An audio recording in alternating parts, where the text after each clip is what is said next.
Now at 10, the polls are closed, the votes are being counted, and voters have made their voices heard. We have live team coverage for you tonight. Affordability and public education are the two big ticket items both candidates say they want to focus on if they're chosen as the next mayor of New Britain. I'm Annette Montgomery at City Hall with what both candidates say make them the perfect person for the job. An incumbent Democrat versus a newcomer who is hoping to be the first Republican mayor since the 50s. I'm Kate Pattyfoot with the latest on the mayoral race. A teenager is challenging the incumbent in Windham's mayoral race. I'm Tim Latow with the latest on where the race stands. Plus, big national races, including the New York City mayoral race that's just wrapping up. And we're following a weather impact alert for damaging winds tomorrow night. What you need to know, the timeline, the Fox 61 News at 10 starts right now. Now at 10, this is Fox 61, Connecticut's news station.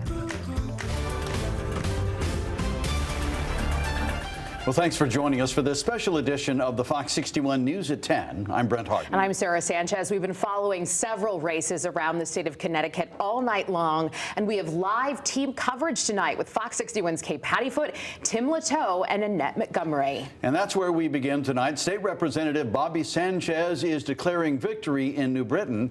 Fox 61's Annette Montgomery is live from his watch party on Arch Street in New Britain. Annette. Yeah, Brent and Sarah, I'm standing right here with Representative Sanchez at his packed watch party. Now, Representative Sanchez, how are you feeling right now? I am so humbled that the citizens of New Britain have selected me as their 41st mayor. Very humbled.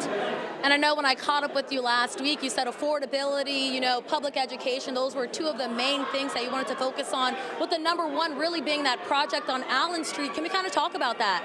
Yeah, so Allen Street has been inundated with flooding issues.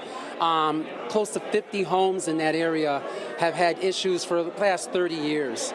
And when I went door knocking in that neighborhood, many of the individuals showed me their basements. They talked to me about what was going on in their neighborhoods, how it was flooding. There was one particular person, Frank Chase, who showed me all kinds of pictures of what's going on in that neighborhood. And I said to them, look, I'm going to do my hardest to advocate to make change here and to start this project and to get it going, because 30 years is a long wait.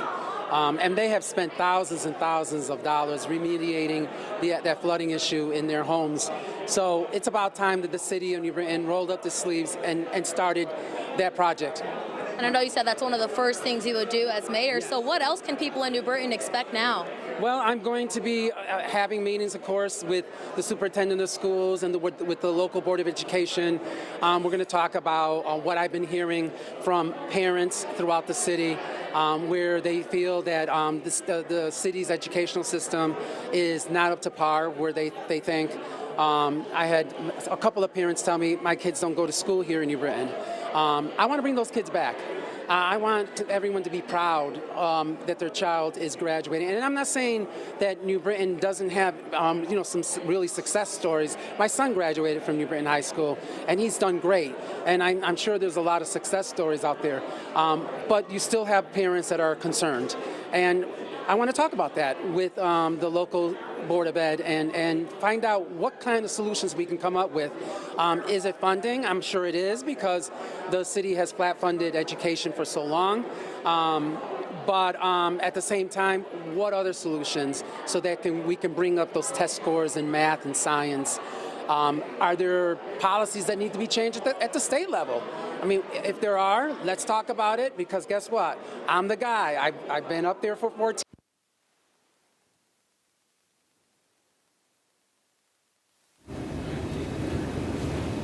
It looks like we're having a little bit of some audio issues there, but you saw Bobby Sanchez is the declared winner of the race there in New Britain. All right, to the mayoral race in New Haven now, where the Democratic incumbent, Justin Elicker, says he will serve his fourth term as mayor. He is declaring victory over Republican and independent Steve Orozco. Fox 61's Kay Pattyfoot joins us live outside his watch party tonight. So, Kay, how's it going? Mayor Elicker was joined by his family inside and said he's grateful and thankful for their support and, of course, for the city of New Haven as well. His main message tonight was that the city fights back to any injustice. Justin Elliker says he won 29 wards and received over 80% of the city votes. We want to note those are not official results. We are still waiting for results to be posted to the Secretary of the State's website. Elliker says he's committed to keeping crime down and continuing the work he's already been doing.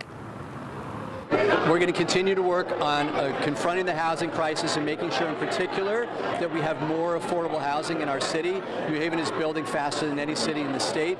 We're going to continue to work on reducing violent crime in our city. Everyone deserves to be safe. We're going to build on the progress that we've made on our public schools, and we're going to fight for New Haven values. When we're attacked, particularly our vulnerable communities, by the Trump administration, we're really going to fight back. Elliker could not stress enough that he will continue doing the work that he's already been doing here in the city. Live in New Haven, Kate Pattyfoot, Fox 61. Thank you, Kay. Yeah, we have a lot more races that we're covering tonight. Yeah, let's move on now to the Bristol mayoral race. The candidates there, Jeffrey Caggiano is the incumbent. He's a Republican. He's seeking his third term in office. He previously had served as chair of the Republican Town Committee. He previously served on the Board of Education. He is focused on downtown development. And Ellen Zappo-Sassu, the former mayor who served from 2017 to 2021 and lost to Caggiano that year. Her platform: to lower taxes and bring back leadership that matters, she says. On to Bethany now, the first selectman race. Special election candidates Salvatore Amadeo, the Republican, appointed interim first selectman back in July. And he's going up against Carol Goldberg, the Democratic candidate there.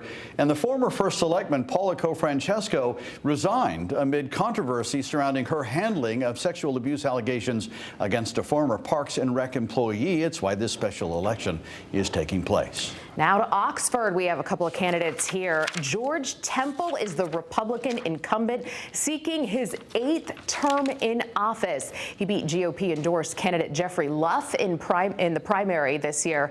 Amy Saris is a Democrat. She works as a paralegal in town and serves on town school building committee. We're following this race as well. And in the town of Torrington, the mayoral race, that is, the current mayor, Eleanor Carbone, chose not to seek re-election. So the candidates in this race: Stephen Ivane, a Democrat, and a Torrington City Councilman and chair of Democratic Town Committee.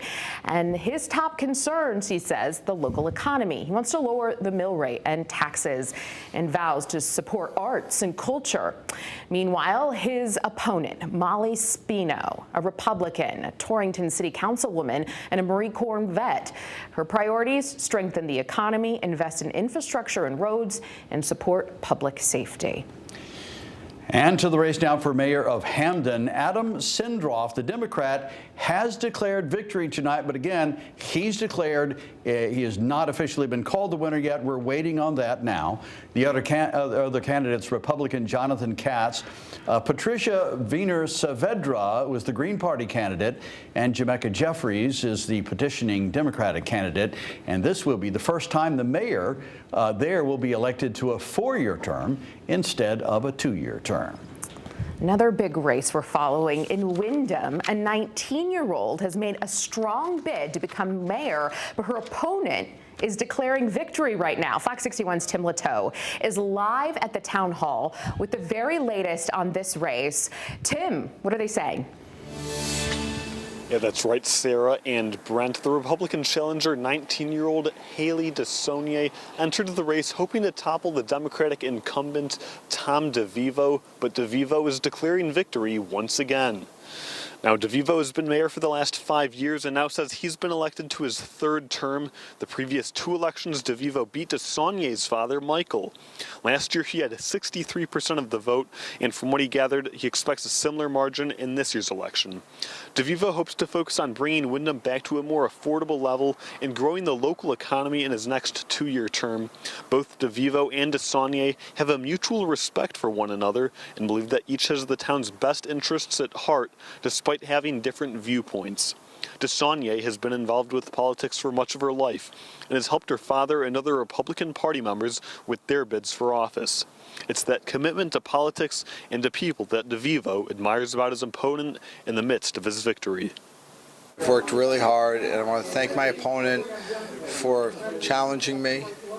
She did a good job. She worked real hard. Her whole family was behind her, as I had my family behind me. She did a good job for her first time ever running for office. I feel elated.